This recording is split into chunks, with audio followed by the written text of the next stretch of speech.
Hello, everyone. I'm Jim Garrison. I want to welcome you to this session of Humanity Rising as we commemorate in the United States the 4th of July, which is the annual commemoration of the Declaration of Independence back in 1776 when the 13 colonies came together and declared independence from Great Britain in one of the most extraordinary documents of modern democratic expression written by Thomas Jefferson that demanded liberation from the colonial empire of Britain so that the people in the 13 colonies could express themselves religiously and politically in a new and more expanded way. Nearly 250 years later, the United States has, as we look back on it, had an extraordinary journey. It was founded on great promise. We read in our history books that it was considered the new Athens, the new Jerusalem, the new Rome, the new Atlantis, and people from Europe mostly initially, but then from all over the world traveled to the United States to create a new life. The United States has the distinction of being the first country in the world, in history, that we know about, where most of the inhabitants came from somewhere else. And obviously, they vanquished the indigenous peoples here. But most countries, like China or Germany or France, evolve over time around one or more ethnic groups. The United States was unique in its invitation for people from around the world to join the American experiment in democracy that was spoken about very eloquently by a French sociologist and commentary de Tocqueville in the 1820s and 30s, where he marveled at the democratic expressions taking place in the United States. 250 years later, the situation is very different. We are now a country that is fundamentally broken. And we all know that, whether we're American citizens, as I am, or we're looking at the United States from abroad. The great light on top of the hill that was for over a century a beacon of artistic, business, humanitarian, governmental, and political freedom has now, in a fundamental way, turned into its opposite. And the political class is no longer capable of the kind of creative elasticity that is required of any government, of any nation, of any community, of any family or individual to successfully navigate through an increasingly hyper-complex world and successfully govern itself. We are seeing this in the debate that was just held last week between President Joe Biden and the Republican nominee Donald Trump. Someone said on a call in which I participated, what we were confronted with, what the American people have to choose between, is evil and feeble. For the most powerful nation in the world, arguably the most powerful nation in the history of the world, to have come to that precipice of dysfunction is an extraordinary reality that the world is taking in, and the American people are still mostly completely blind to. They just struggle with the manifestations of the dysfunction. But for the most part, most Americans are still going to have barbecues today and drive their cars and buy the next cell phone in a disintegrating political reality and a disintegrating relationship with the rest of the world. I want to just take a moment to consider this because I believe the collapse of the American imperium, which began, I believe, with the assassination of John Kennedy, Bobby Kennedy, Martin Luther King, and Malcolm X in the 1960s, has now reached a point where the decline of the American system, the decline of the American ideology, the decline of the American empire has now reached a precipitous point of collapse. I want to make three very quick points. The first is that at the heart of the collapse of the American Republic and the American empire is the fact that the military-industrial complex, which President Eisenhower warned about in January of 1961,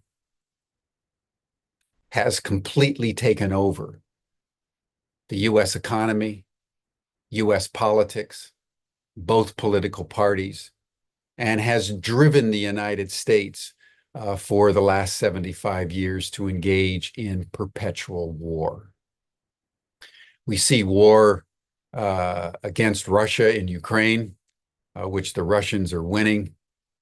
We see war in the Middle East, which the United States is supporting as Israel commits what the rest of the world and the International Criminal Court and the International Court of Justice have labeled as genocide.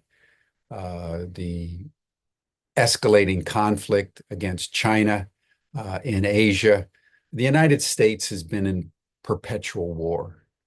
And the first casualty of war is truth. The second casualty is democracy. A nation, just like a family, just like a community, cannot be in perpetual conflict without paying the price of the surrender of virtue to virtually every conceivable vice. And we're seeing that as the United States is now consumed with a perpetual war economy, which, as we've seen with Israel, is even stronger than the President of the United States. The second point that I would make is that what happens inside this process is a greater and greater disparity between the rich and the poor. And that disparity, as has been studied now for 80 years, leads to a corruption, a corrosion of civic virtue.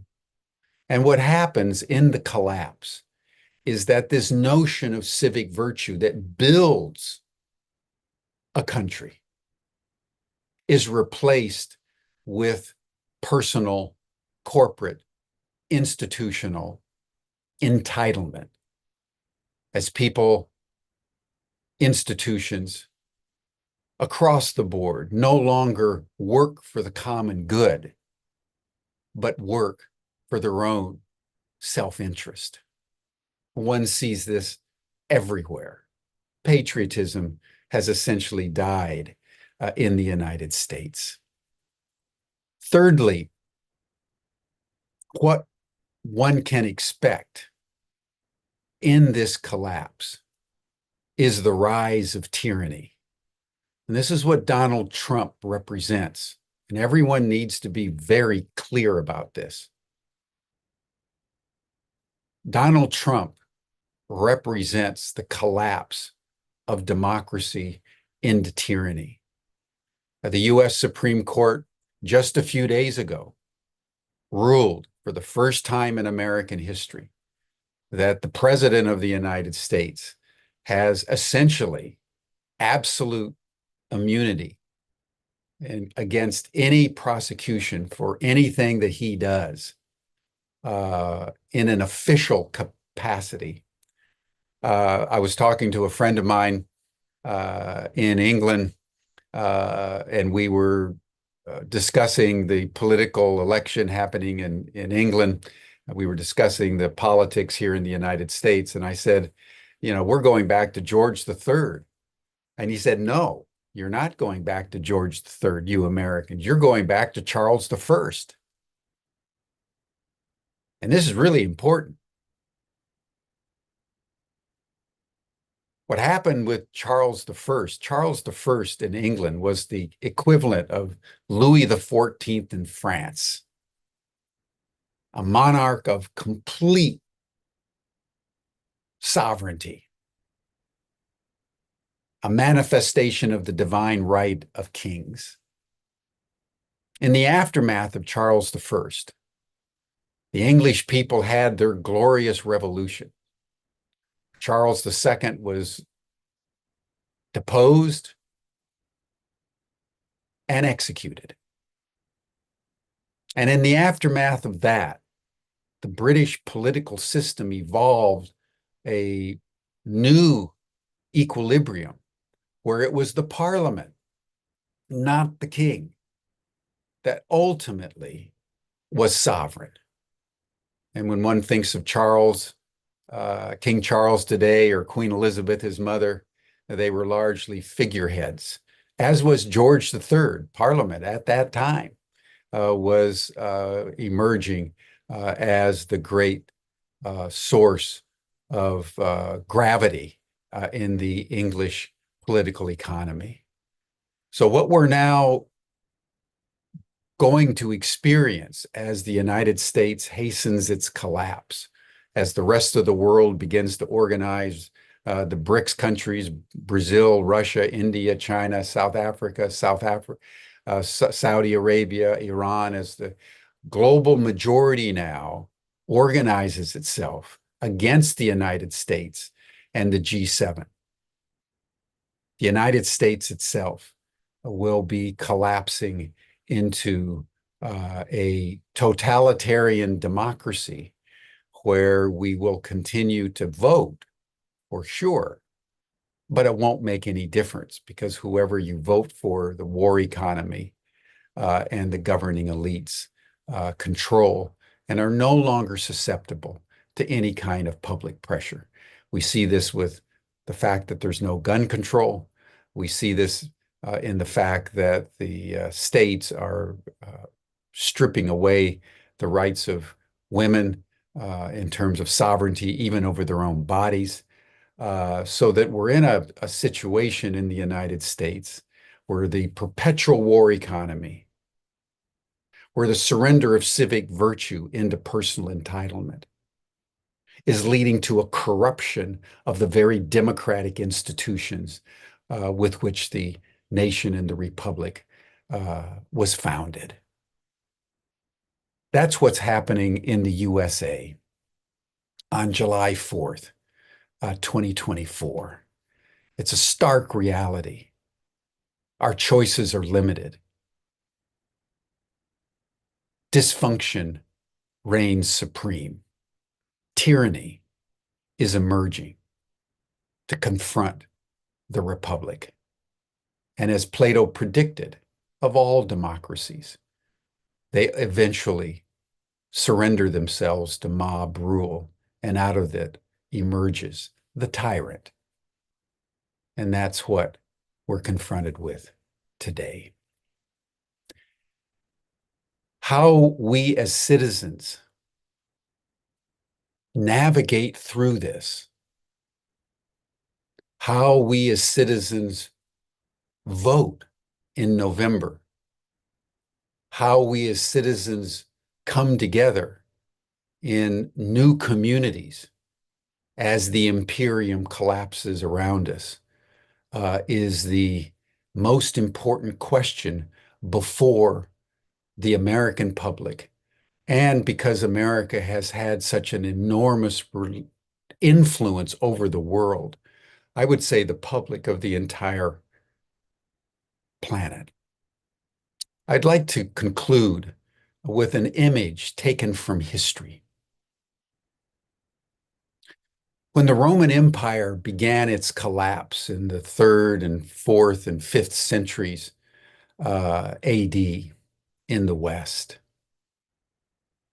people of goodwill began to collect all the wisdom they could find from deep antiquity. And they hid the treasures of human knowledge and human wisdom away, often in the monasteries. This is what the Benedictines did. So as the barbarians came across the borders, they realized that the imperium was vanquished and they needed to preserve civilization in any way they could.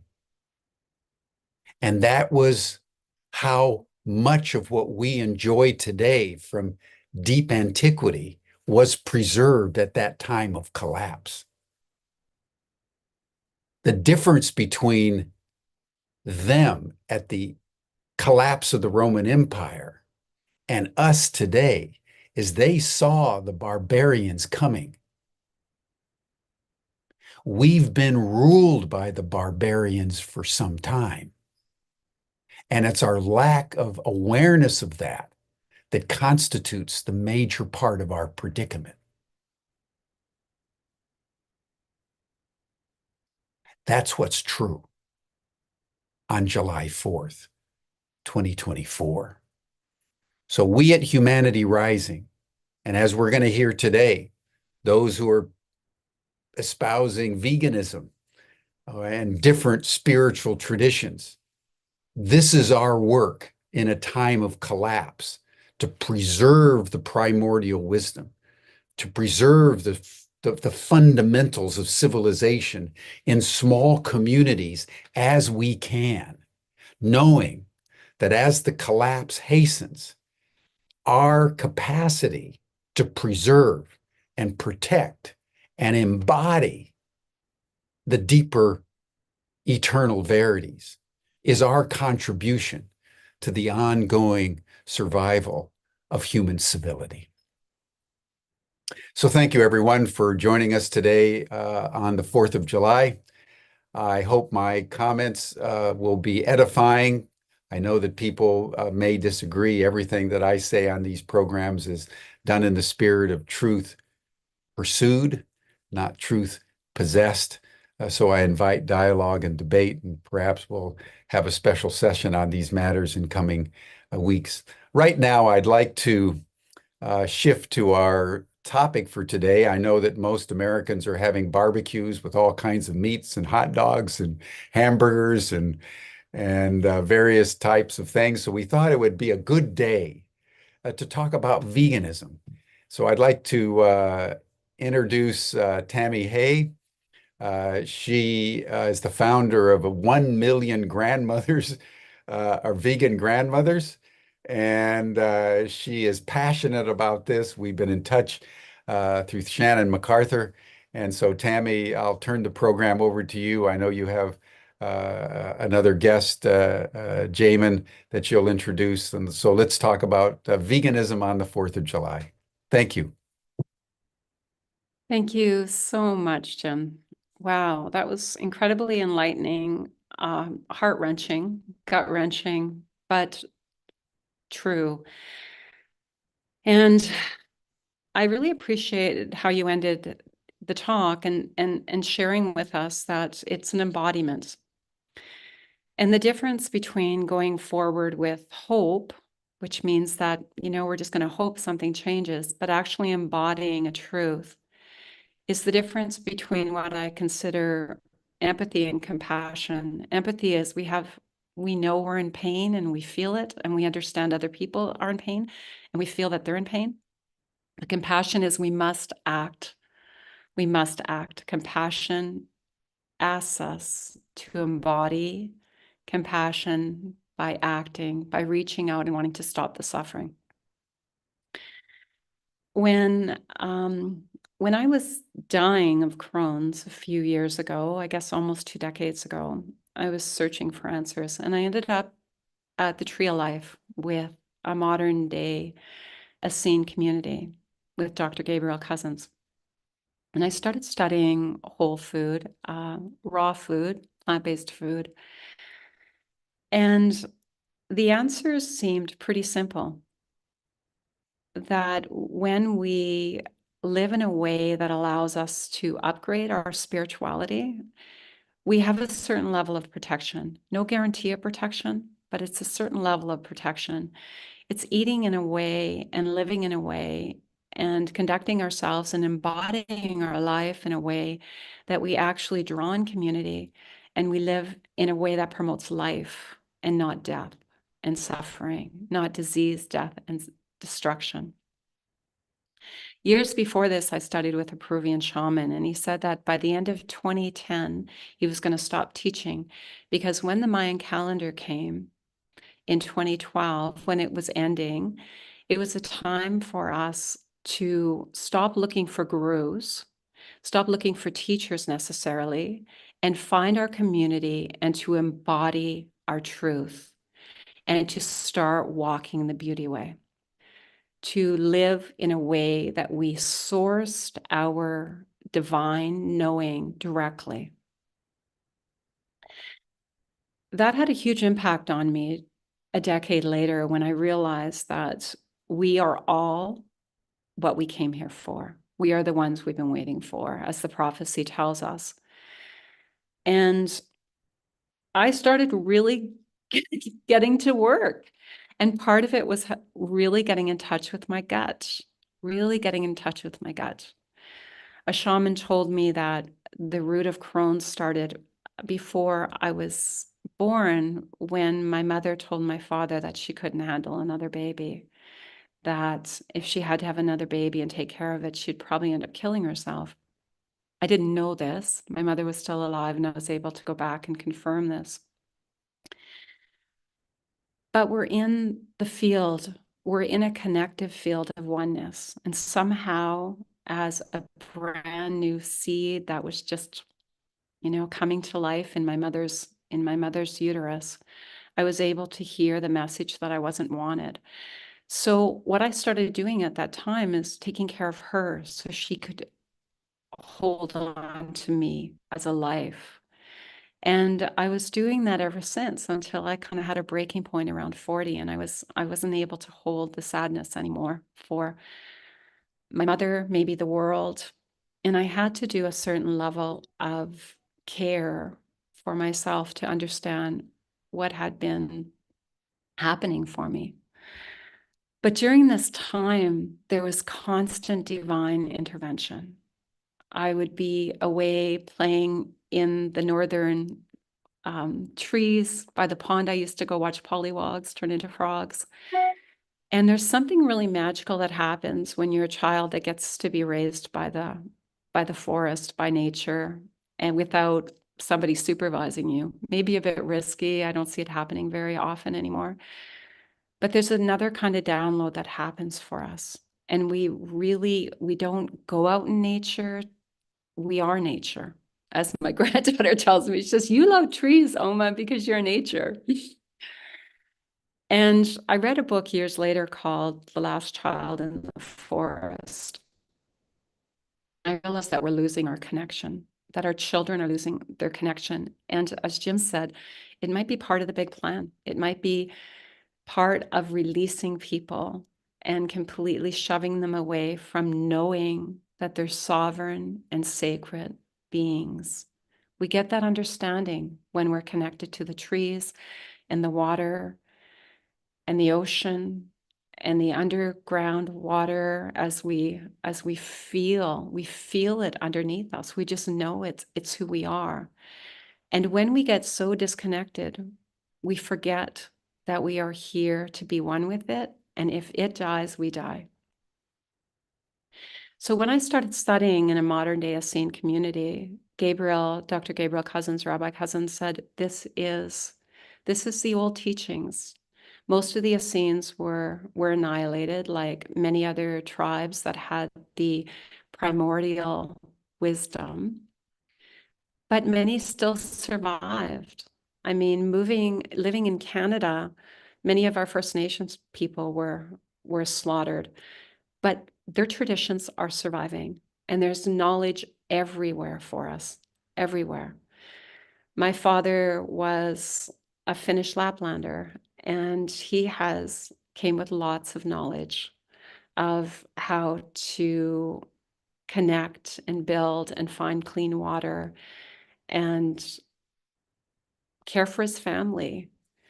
And this runs through our veins. Our ability to survive and thrive, it still runs through our veins. So I want to offer that hope of love and commitment to everyone.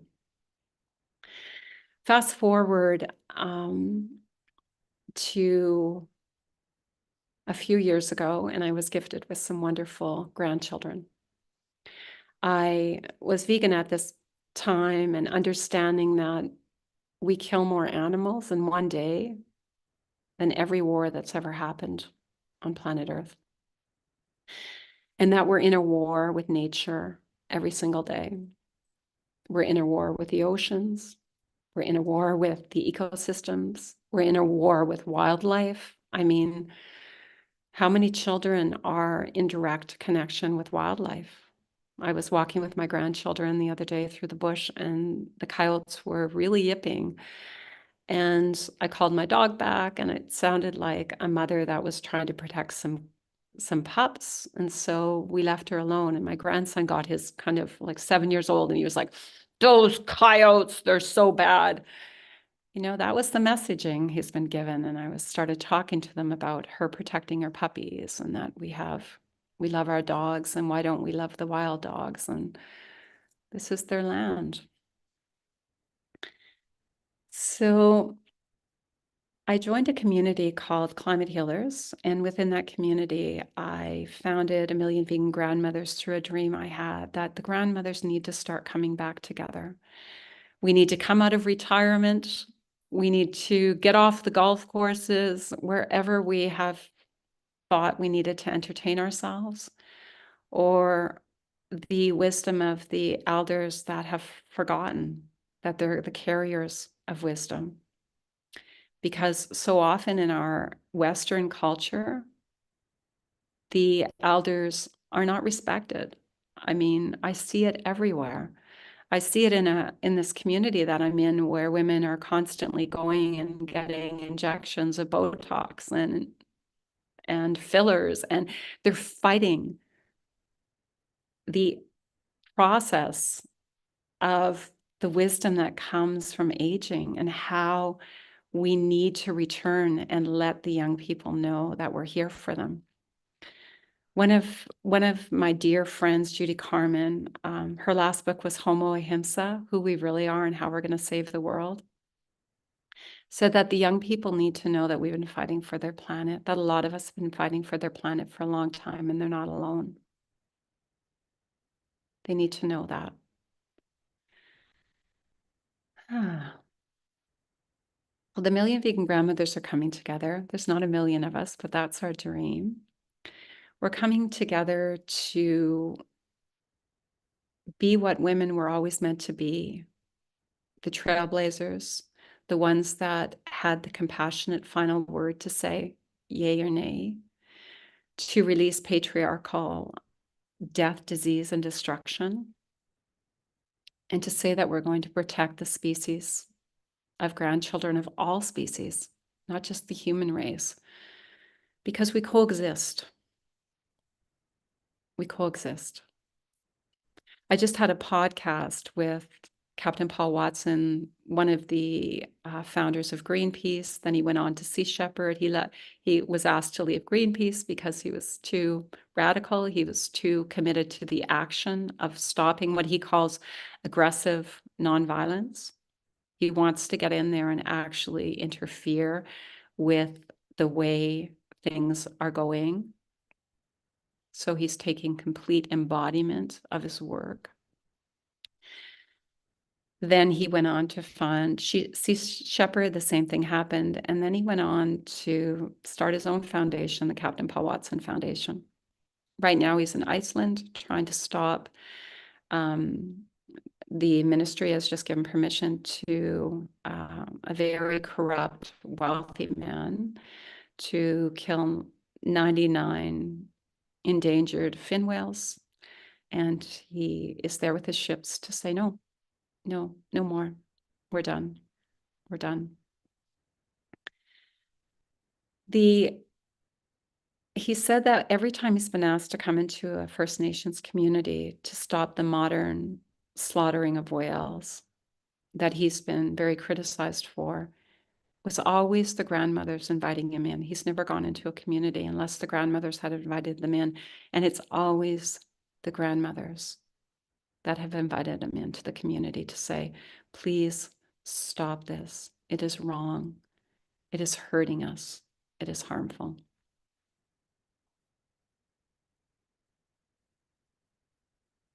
We are protectors, the grandmothers. It's a different kind of ferocious mother bear love. The instinctive energetics of a mother's love for her children has even been annihilated to some degree on this planet. We live in a slave society where even if people seem like they're doing okay, they're scrambling. They're scrambling to pay their bills month after month. The increase in our ability, in our bills, I mean, honest to goodness, has doubled, over doubled in the last 2 years. And we have no sovereignty over that. We have no say. So people, the division between the rich and the poor is increasing. But we do have the way through. We do know the way. And the way is loving all, feeding all, and knowing that veganism is the answer to the future. We do not need to kill animals to eat and be healthy. We have enough food to feed the world 8 to 10 times over. The numbers are even higher than that. So when we stop eating animals and stop partaking in death, disease, and destruction, we have a way through. And even if we have to do it against the crazy political structures that are happening right now, it's the people. It's the people that are going to make the changes. In our community, Climate Healers, we have a convergence every 3 months. And we have started calling it VCOP as an antidote to VCOP, the COP 28 that has absolutely done nothing, all the COP summits that have done absolutely nothing for our planet. So we call it the vegan convergence of the peoples, because it's always been the people that have joined together to say enough. Enough. Do we have enough power to stop it? Do we have enough power to stop the prophecies that say that we have another 1.5 years? Sailesh's original vision, Dr. Sailesh Rao, who started Climate Healers, started with his community of Vegan World 2026. That's the number that the prophecies are lining up to say we have till the end of 25 to shift the trajectory. So it's time for us to stop wasting our precious moments. And we all have our unique sparks of divine, our way of finding our journey into this. And when we really, really grab onto our sacred sovereignty and know how much of an impact that we can have on the world, we'll get busy.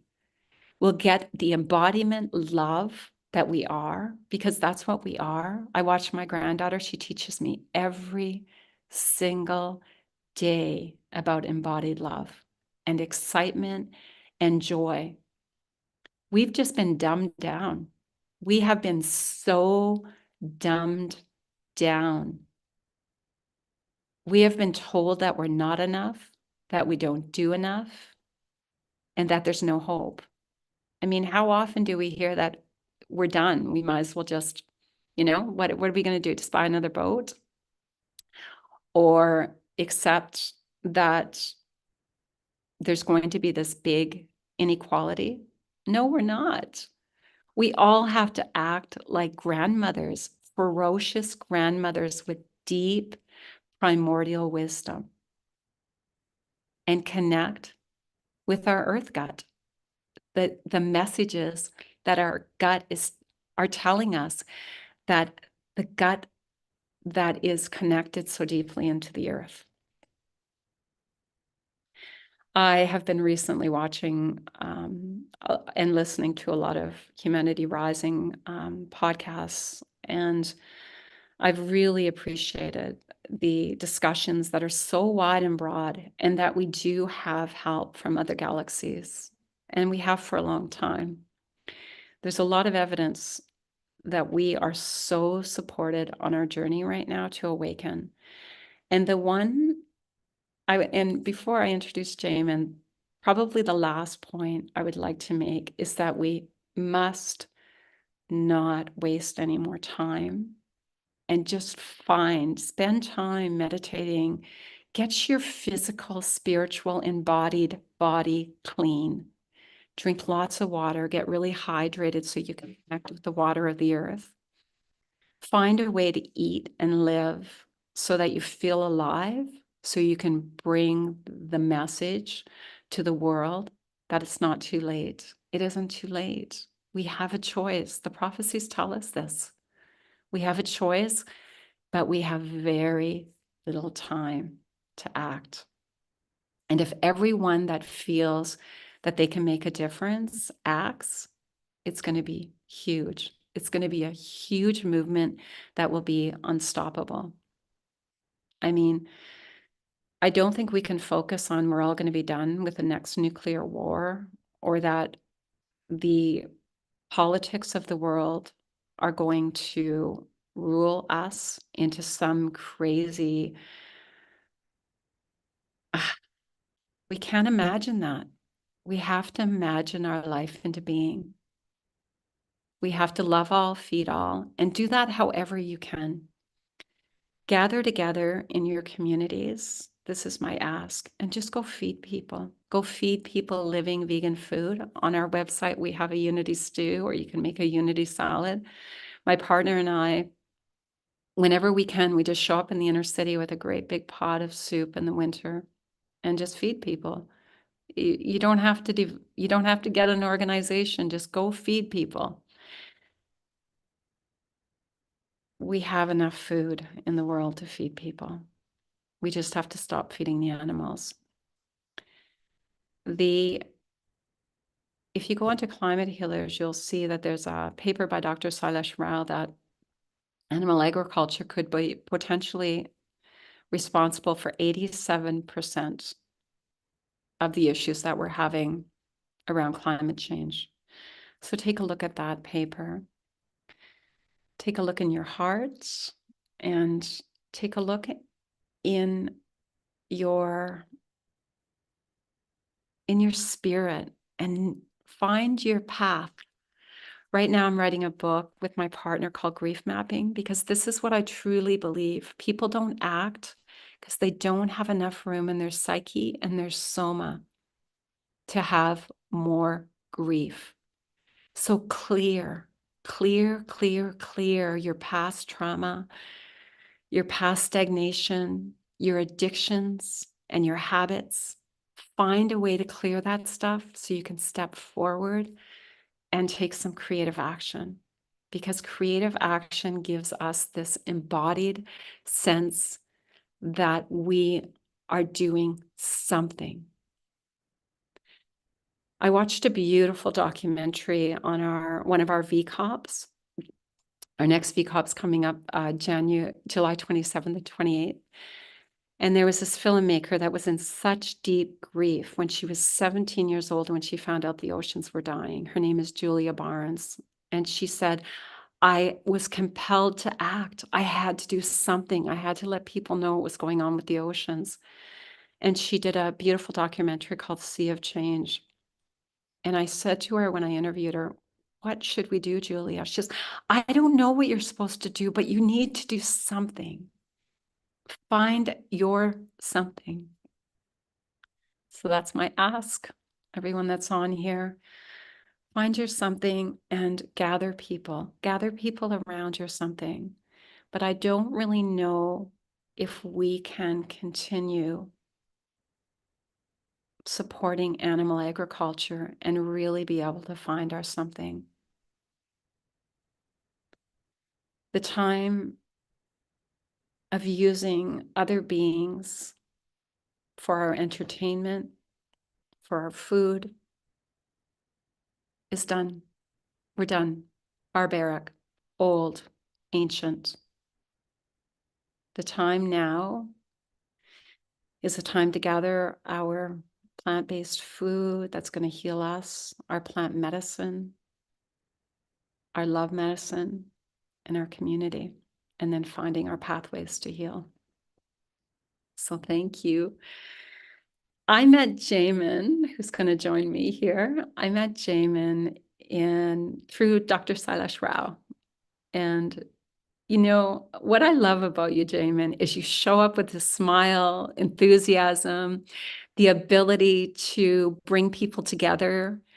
And I think that's what we really need. We really need the enthusiasm. My partner is Dr. Paul Papin has a PhD in literature, and he says, Tami, you have so much enthusiasm. I would love to have your enthusiasm. He says it actually means to embody spirit.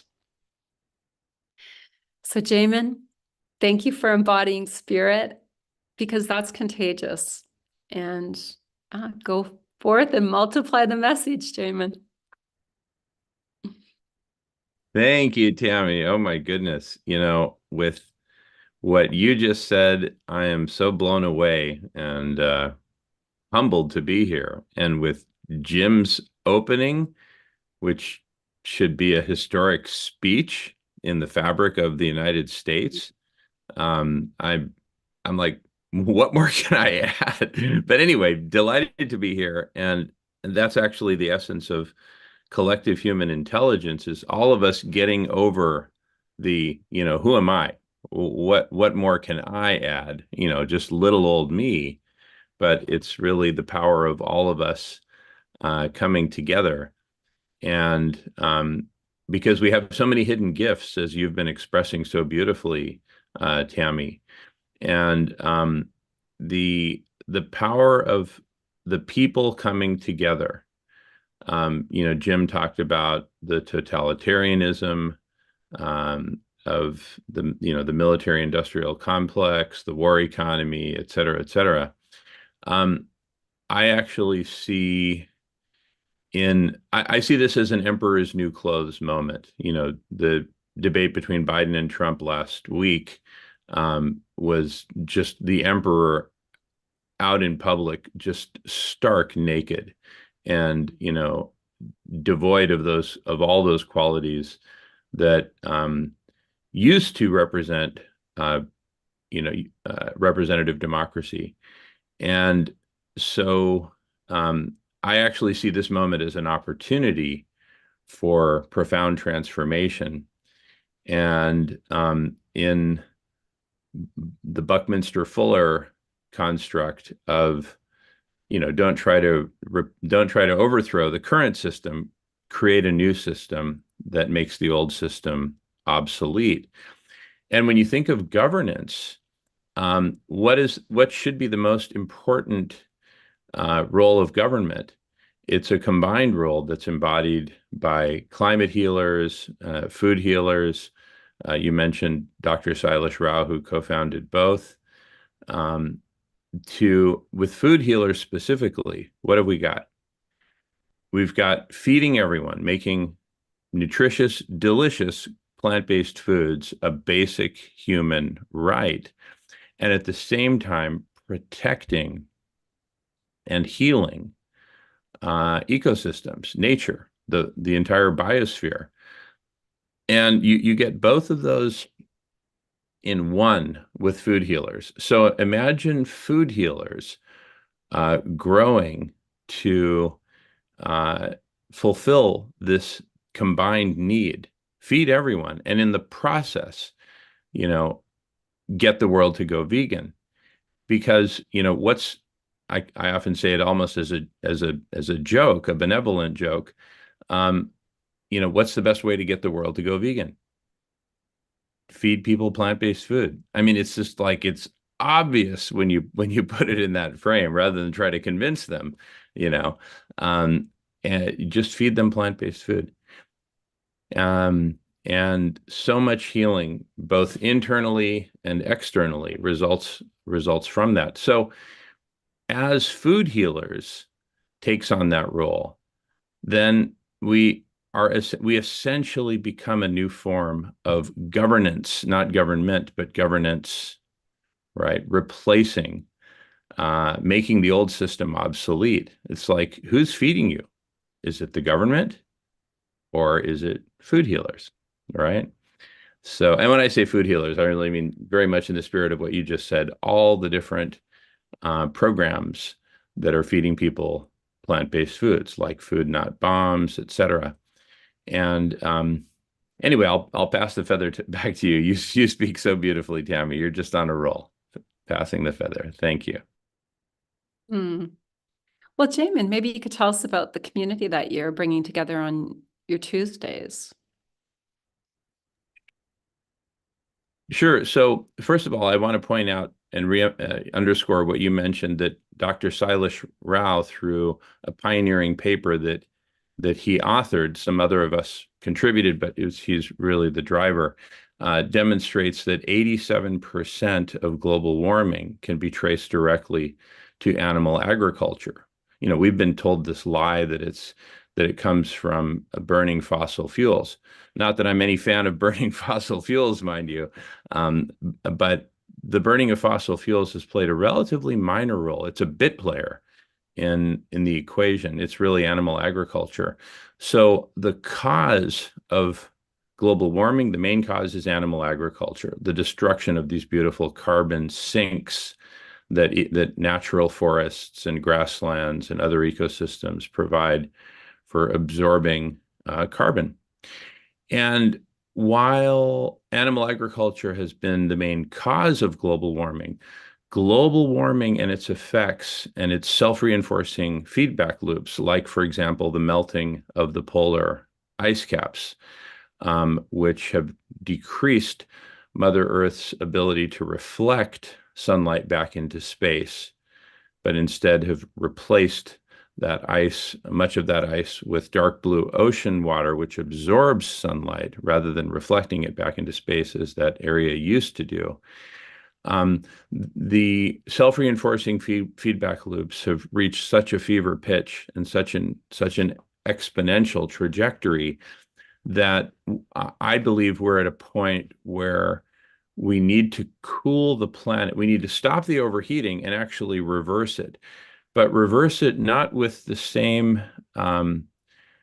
absolute value or magnitude. Right now, we're overheating the planet on an average of somewhere in the neighborhood of 2.5 watts per square meter, averaged over every square meter of planet Earth, 24/7, 365. I believe we need to cool the planet at a rate perhaps 5 or 10 times that rate, say between 10 and 20 watts per square meter. And we're overheating so quickly. We're literally like a house on fire, where it's time to, we're, basically putting away the matches, so to speak, that cause the fire. Putting away the matches is not enough, right? We need to break out the fire hoses, and the fire hoses in this case include, notably, solar radiation management or solar radiation modification, increasing the reflectivity of the planet, reflecting a much more significant percentage of the incoming sunlight back into space, right? In a sense, replacing what the missing ice caps and missing ice on Greenland and glaciers, et cetera, replacing those functions that Mother Earth provided naturally, supporting them with uh, technology such as marine cloud brightening, which is completely clean, burns no hydrocarbons, uses wind and wave power to spray water droplets of salt water into the air to form clouds, bright white clouds that then reflect sunlight back into space. So we discuss this every Tuesday. We started a People's Forum for Cooling the Planet with Professor Guy McPherson and a number of colleagues who are here with us today. Among the attendees, I'm happy to see. And so we meet every Tuesday starting at 11 o'clock Pacific time in our one and only Zoom room. And everyone's welcome to join. Everyone's encouraged to join. And Paul asks, is that climate engineering? Marine cloud brightening, it strictly falls into the category of geoengineering. And geoengineering has taken on a bit of a bad name because there have been some really bad ideas for geoengineering that have been proposed.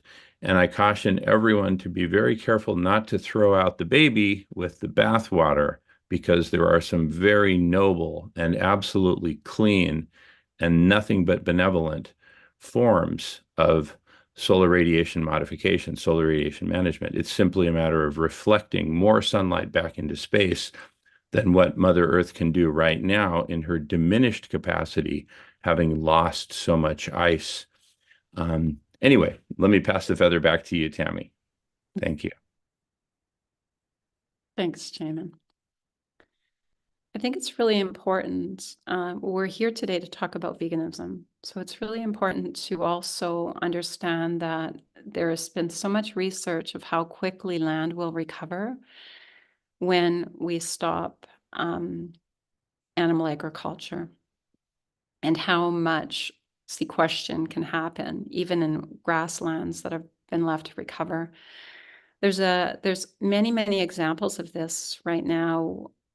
One of them, satina forests. The satina forests around the world are an amazing example of taking really parched land and land that was really uninhabitable to moving into completely regenerating that land. So if you want to see an example, I'm hoping to spend next February in India being in a self-sustaining community of satina forest. And these pieces of land that are regenerated, authentic regeneration. So we hear a lot of the buzzword, and it's quite disappointing. I mean, the first documentary, not the first documentary, but the documentary Kiss the Ground, done by Woody Harrelson as the narrator. He actually studied with Gabriel Cousens and was able to become a successful actor because of it, because he was constantly getting acne, couldn't act with his face like that. Gabriel Cousens put him on a raw food vegan diet, got him meditating. He became a superconductor of the divine, as Gabriel always says.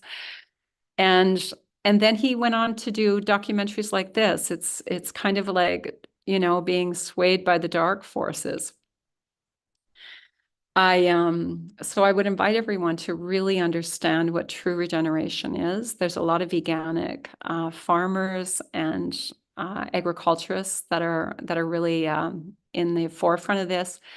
Helen Athro is one of them, and she's an incredible example of people that have been studying this. She's a biologist and have been studying and showing like her land, that's actual regeneration land based on veganic farming, not having animals on her land for that, farmed animals on her land for that, but allowing the wild to come back and be the regeneration, be the to live symbiotically on her land. Because when you have animals, large animals that are doing that, it doesn't allow the nature to come in and do the, wildlife to come in and do what they're here to do. I'd like to say that. The other thing I really want to stress, which hopefully helps alleviate stress, I I'm writing a book with my partner called Grief Mapping, and it's about transcending grief so we can make space for creative action. And I've been asking people, and I'm going to do this ask right now as well, but I've been asking people to write a story, and I have an ask letter if anybody would be okay for me to send it to you, about your story of how you transcended the shock when you really allowed you. So I have 5 stages of grief that I carry on from Kubler-Ross's 5 stages of grief. And so that we're not always swirling in depression and apathy and denial and maybe ending up with acceptance. Like, this is just the way it's going to be. But we allow ourselves to feel the felt sense shock. And as Silash said, what? Like, I was really angry when I found out what they're teaching in school. They were lying to me, and hence Jim's university, that is, teaching real truth, what is actually going on, and stop hoodwinking and lying to all of us. That's where we get trained at a very young age. I mean, I watched my grandson in grade 1 lose some of his spirit. I cried about it a few times with the grandmothers. But when I was writing, and Judy sent me a story about collateral beauty and really understanding what collateral beauty meant after she had been an activist for so long for the environment and for animals. And then her daughter died and didn't know whether she could, how her heart was going to mend from another great loss. And somebody had told her to watch a movie called Collateral Beauty. And then Judy did this article and I did a response. So in the book, there's going to be call and response. It's like they have in Kirtan, and that's part of community building. We share something and then somebody responds. It gives us a sense of movement. It gives us a sense of power. We need to keep moving. We need to keep moving the emotion. We need to be in motion to move energy. And I would really like to invite everyone to remember that we're always in the middle of collateral beauty. So there's loss, but what does that loss do? It has the potential, if we stay awake and we wake up, to let it open up our heart deeper and deeper and deeper, and let it open up a place within us where we cannot be hoodwinked anymore. We cannot be distracted, lied to, and followers. We all need to be leaders now. That's it. We need to lead each other home. We need to walk each other home. But to always see the collateral beauty. So when we see destruction, does it give us more energy to want to save the next wetland as we watch one being bowled over? And are we willing to step forward and do that? When we know that there's people being fed in a certain area 5 days a week, but they're not being fed 2 days a week, why aren't we the ones making some soup if we can in our kitchen and bringing it to them? What prevents us from acting in creative forces? Some of it is, honest to goodness, whether we want to admit it or not, we've been dumbed down. We have been. There has been a world set up to dumb us down, to despiritualize us, and to help us forget. But the really good news, as crazy as the world is right now, we have that much support. Because as Gabriel Cousins says, we are 99 point something% light. We are light. We come here as light. And if we're focusing on the dark force and we're seeing that that is who we are and that's how we're turning out, we are forgetting. We're forgetting. We're forgetting. And all we have to do is join our hearts with this infinite amount of light, join community, and move forward. So as much as there's destruction, there's way more light. As much as there's problems, there's way more solutions. And every teacher that I've stepped into their world and then became a colleague, because we need to do that. We need to stop guruing people. We need to become colleagues. We need to be able to stop as I was speaking of the other day with my community, we need to stop the caste system in every way we think, that some people are more worthy to listen to than others, that some people deserve and some people don't deserve. The caste system of life that has been running through every part of our lives, no matter where you live, no matter what color your skin is, we have lived in a caste system. And it's dumbing us all down enough to think that we're not enough, which prevents us from taking creative action. And that is what I'm so passionate about. I've been doing embodiment work with people, body work with people. I don't say on people, all kinds of healing body work for 25 years now, under the guise of massage therapy. And honestly, the very best thing I could do for people isn't to rub their rhomboid. It's to help them remember that they're worthy and that they matter and that they're enough and that they have gifts and that their gifts shouldn't be hidden anymore, that we need them. And it's a hard one because when most people are in grief, we get a lot of irritation, we get a lot of pushback, we get a lot of their pain projection. Even within my own family, there's tons of pain projection. But as we tap into what Jim calls over and over again, our primordial wisdom, we won't even see that anymore. We will see this little child in them that just needs a really big hug or some really healing food or a back rub.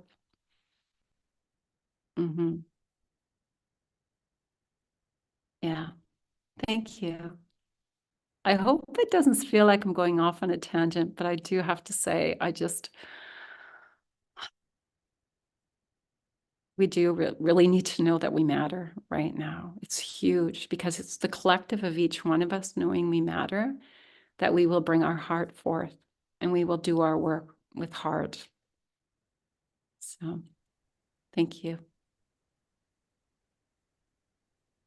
I thought this might be a good juncture to step in to acknowledge and thank both of you, Tami and Jamen, for the exquisite sensitivity that you've developed about life.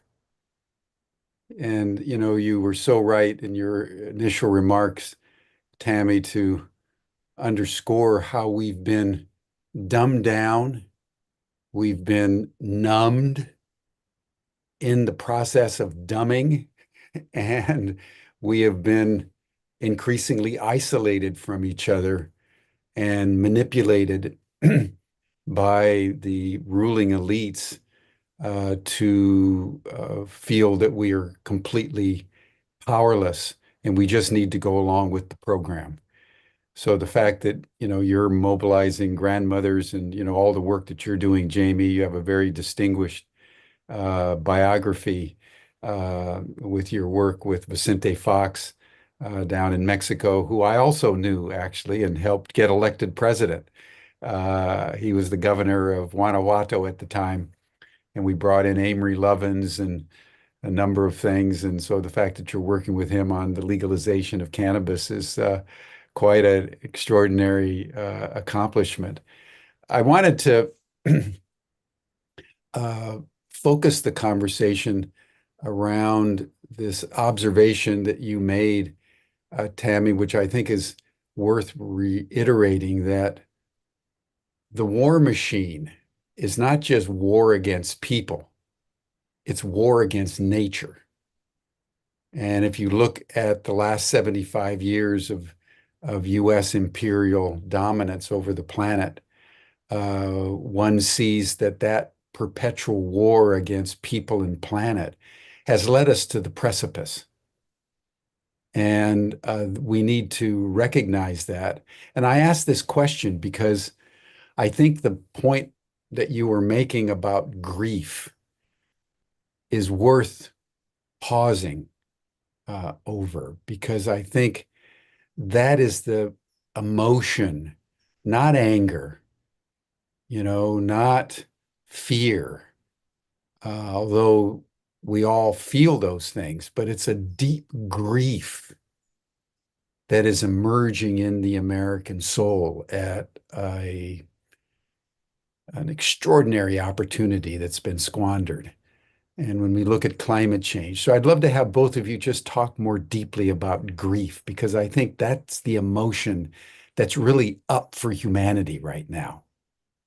And I think it's particularly present in our youth. They despair. All the polls show that they're despairing. 60%, 70% globally feel we're basically doomed. So that grief that's emerging and manifesting itself in all kinds of self-hurting and self-destructive ways, when it's not therapeutically processed into action and inspiration, is can do a lot of damage if grief is not recognized and transmuted. So speak, both of you. I'd love to hear your comments more on grief and the transmutation of grief. Mhm. Well, I can start if, do you want me to start, Jamen? Okay. Wow. I grew up in an alcoholic home, but I was surrounded by nature. Mm, And I don't like to speak about growing up in an alcoholic home because people just have their stereotypes of that. There's a cast around that as well. mhm, But my dad was very loving. He was a very nature. He grew up in Algonquin Park in the middle of the bush and dirt floors. And so his dog, he had a dog with him for 14 years while he grew up, saved his life many times, a couple times from his father beating him to death, and a couple times from bears. mhm, And my dad always seemed sad. mhm, And he showed me that nature was his antidote for sadness. He showed me that in everything he did. And because we grew up in the middle of the bush, it was very easy for me to appreciate wildlife. And that was my connection I made with the old Finlander, we used to call him. And the one thing I realized is that we're constantly in beauty and grief our whole lives when we grow up. Right from the very first time we're told that we're not okay, or that our emotions aren't okay. I just have to tap into a little bit to feel all the accumulated grief that we acquire along the way. But we grew up in a time when there was just all these possibilities still. I mean, you could be whoever you wanted to be in some cultures. I didn't really think of it that way. I grew up in the back bush, and some of my siblings went to college and some didn't, some of them. But it still seemed like a time when there was choices. And I get that a lot of kids, even my daughters, don't really know about what's going to happen in the future, even though they don't want to talk about it. So when you take the grief that happens from the time you were born, when maybe you weren't cared for enough, you weren't seen, you had to eat meat on your plate, even though that moose was hanging in your garage and it didn't feel right because you've seen it in nature just a couple days ago. But you were told that that's what was for dinner. It's accumulating. mhm, And so when I had a dream about writing grief mapping, it was after all this accumulated grief. My mother left when I was a very little girl, went on to accumulate a lot more grief in a world that's grieving, because I never felt like I fit in. And I'm sure there's lots of people on this call that never quite felt that they fit in, which is great. I found out later on that if you don't fit into your tribe, that's great, because then you can self-actualize. Then you have more of a chance of self-actualizing, because you're not trying to fit into your tribe, because you just don't. So you get totally. to try to search and find out who you are. But as I did healing work with people, and I lost a son, and I couldn't continue pushing the grief down anymore. I had to act. I was paralyzed finally with grief, and I had to face it head on. And my son came to me in a dream 17 days later. And it's all telepathic when you have somebody really close. It was my first experience with that kind of telepathic energetics because I love my boy, right? And he told me, Mom, go live for us. Just do it. Go live for us. And I finished my thesis with in spiritual nutrition. And then I went on to write a book. And I don't know, it might not be a great book, but it's my book. It's called Earth Gut, The Story of Peace, Love, and Microbes. And it's a story of a journey through peace, love, and microbes and connecting with understanding the earth is our gut. And then I found climate healers, and then I found the grandmothers, and they're finding me. And through all of this, I released grief and released more grief and released more grief. And the more creative action I did, the more I realized my sense of purpose here, and I released more grief.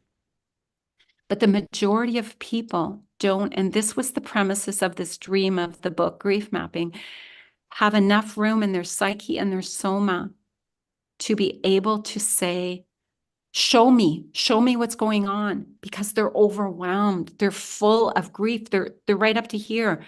So how do we gather people together and help them release that grief so that they can look and join and take creative action? That's the question and the answer all in one. And we can do that. We can love people home. We can hold people until they're ready, like the great hugging grandmother or the great Amma, Ama, where people would come from miles around. And that's what my granddaughter called me. Oh, I'm an Oma because of the vibration of the sound, but she always called me Amma. And I just thought, you know what? Maybe that's what I'm supposed to be. Maybe I'm supposed to just hold people till they can get the remembrance of their worth. So I think that's our job right now, is to really see people and hold them until they can release enough grief that they're ready to move into a different creative space. Because that's the other thing that's been dumbed down, our creativity. Completely. And we need to regain that. We need to find our sacred sovereignty again. Yeah, thanks. Jamen, what would be your comment? Well, it's such a beautiful question, Jim, and Tami's answer was so beautiful and heartfelt that I have to respond just with honesty. And I'll tell my story around grief, which is an ongoing story. And when I was 3.5 years old, my parents separated, and over the next couple of years, divorced. And there was a moment when I was 5 years old when my mother was going away, and it was a very traumatic moment for me, and I shut down. I know this from other relatives relating to me what happened at that moment, and it was a moment.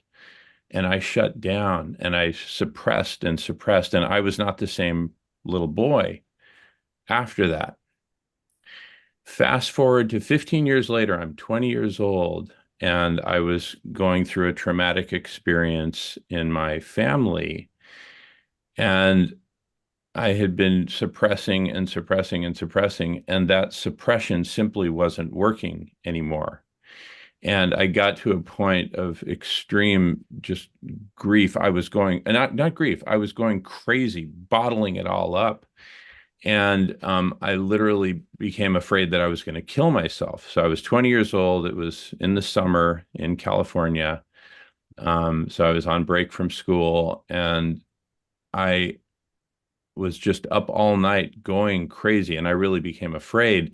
So I ran to a place I'm sure you know, Jim, Solano Avenue in Albany, because I knew the police, they patrol Solano Avenue late at night when there's nothing else to do in that quiet little East Bay town just north of Berkeley. And I found a police officer, and I told him I need help.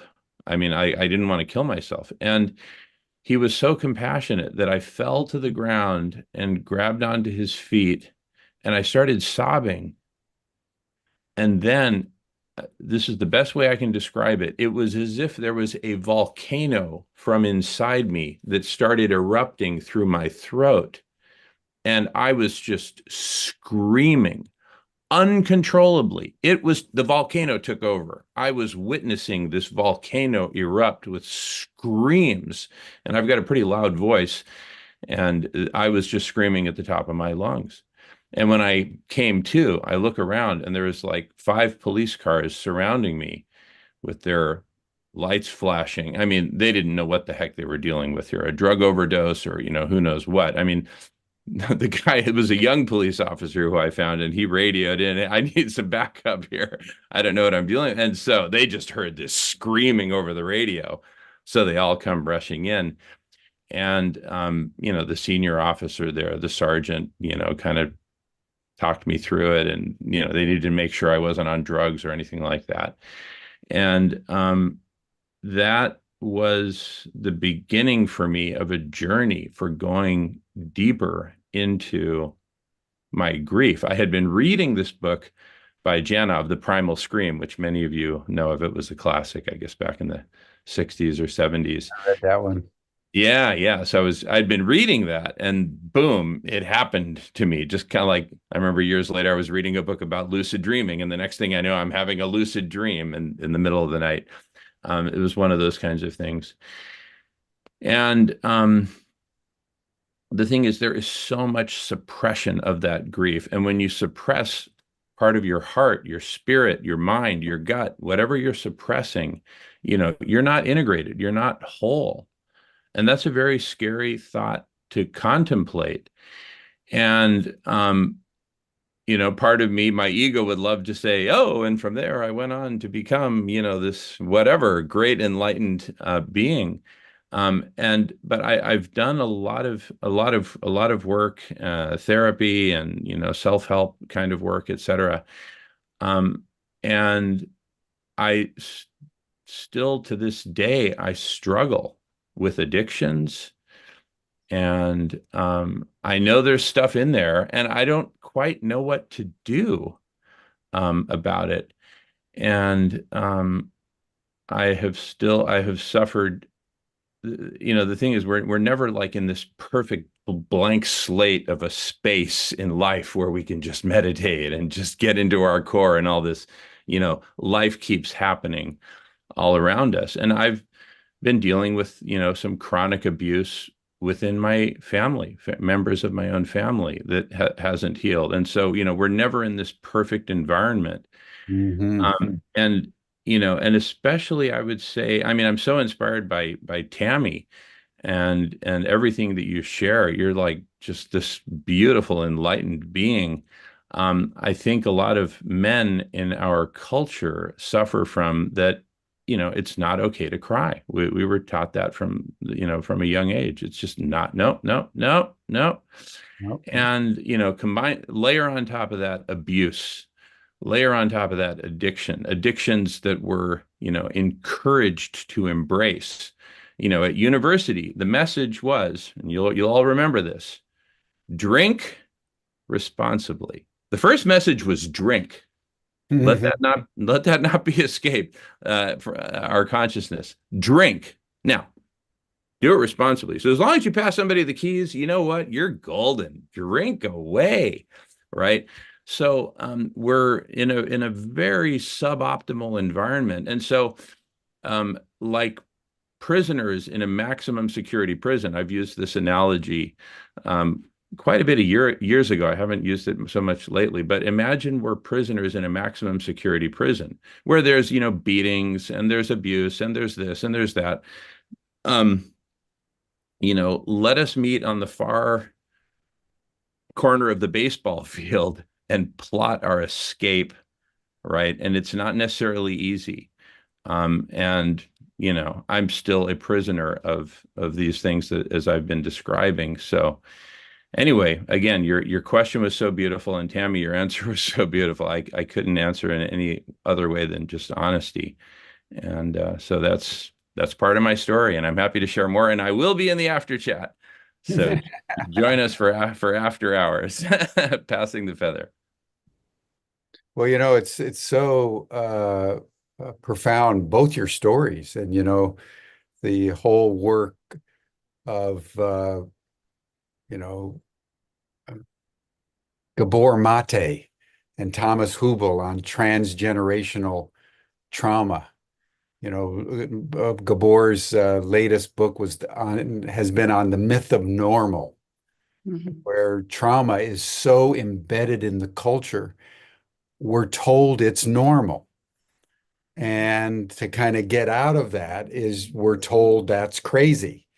And, the sedation of the young people and the sedation of students through pharmacology is at an accelerating rate, at dangerous levels. And so, the point that you're making, Jamin, is so strong. The first message was drink. And, what do they call it? Work hard, play hard. That's another euphemism for work during the week and then drink yourself stupid, and binge drinking and so forth and so on. And I know that from, direct experience from my own family as well.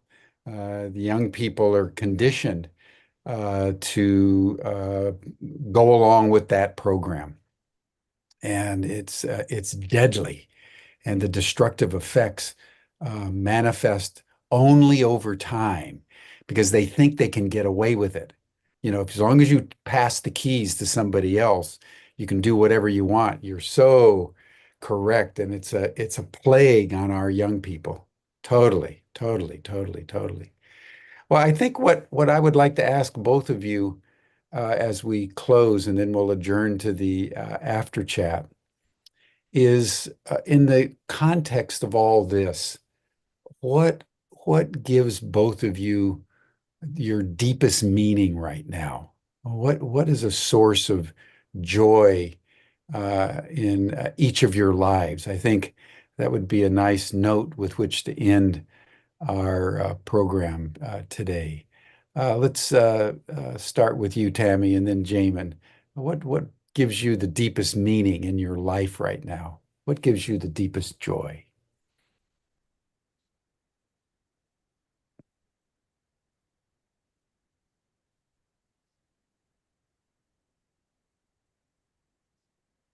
There's so many things I could say, but I just really felt into the fact that I still have choice.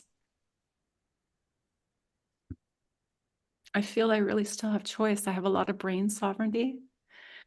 Um, I I still can choose to get up in the morning and have a cold plunge and walk barefoot on the earth with my dog and let my grandchildren jump into my arms and paint with me.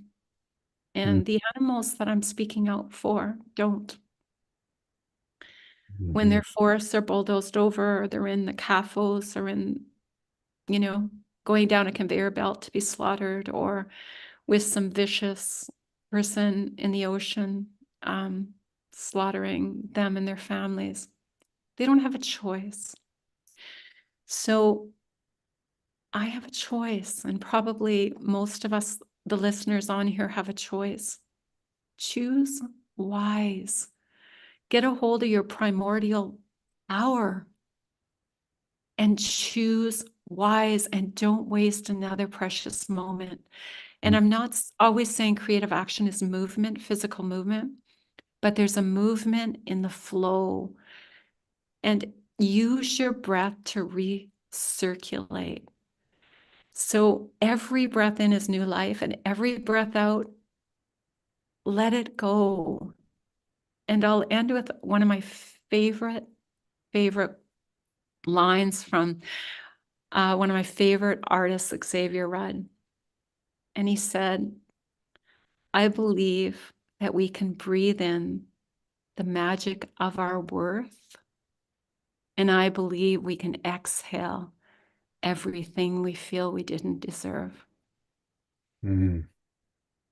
So use your precious breath as a way to continue connecting with your choices. Mm. Thank you. And thank you, Jim, for your work and your team and your gifts and finding us for this conversation. It's been a real gift for me, and I feel very honored. Thank you. Thank you so much. Well, we've been honored. Uh, we've been honored. So thank you. Thank you. Jamen. Yeah, another great question, Jim. So there's really two things. One, time with my mother. My mother in her 80s, she has dementia. And I also attribute that to, living in this society and having lived through the traumas going back to when she was a small young child all the way through, adult years. And but nonetheless, here she is. And when I go see my mom 2 or 3 times a week and spend the day with her, um, I dementia is a double-edged sword, and the positive edge is that she is just in a pure state of love and connection. I just hug her and we go for walks and hold hands, and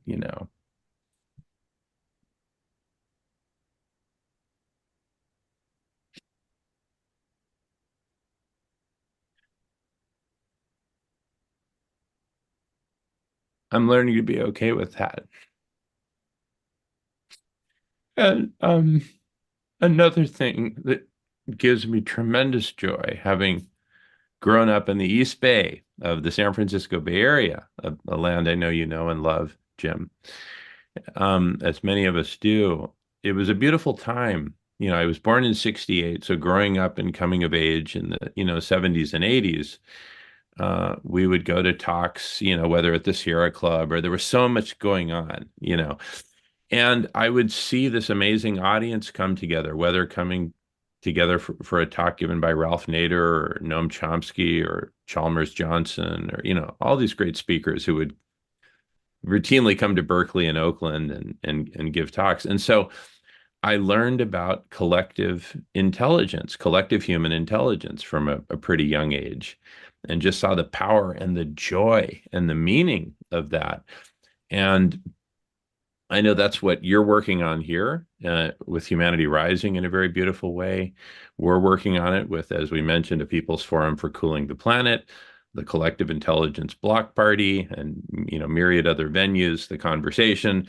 We just keep throwing spaghetti against the wall and seeing what sticks, and then build on that. But that gives me tremendous meaning. Being able to come together with wonderful folks such as yourselves and all the beautiful attendees here in your program and in the after chat. And that gives me hope. I mean, I know that the sky is the limit as we come together, as you've mentioned so many times in so many beautiful ways here in your program. So those are things that give me joy and meaning. Thank you. Thank you, Jamen. Thank you, Tami. In the end, it's the small things that I think ultimately give us the deepest sense of connection to life.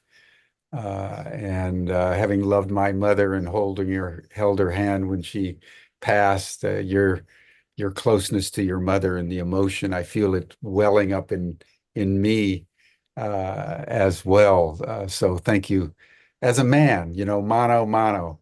Thank you for sharing your emotion, Jamen. It's so important for men to feel what they feel and express those feelings, particularly around, love, grief, and valor. So thank you very much for that. And Tami, you are a treasure.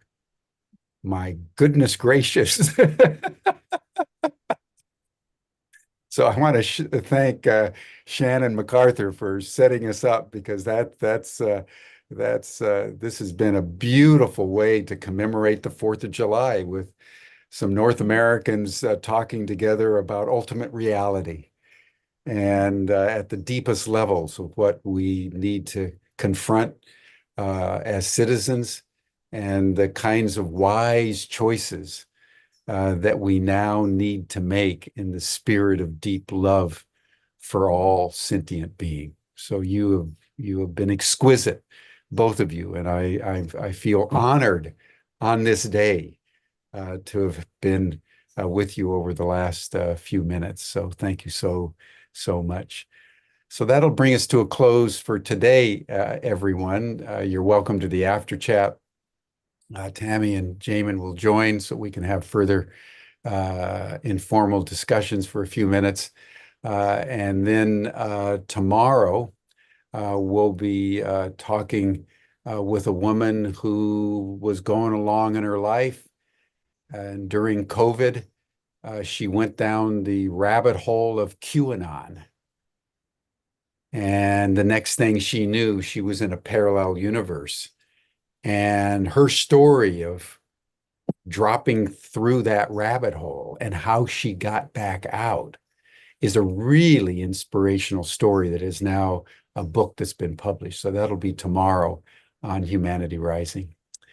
Tami, Jamen, thank you. Thank you.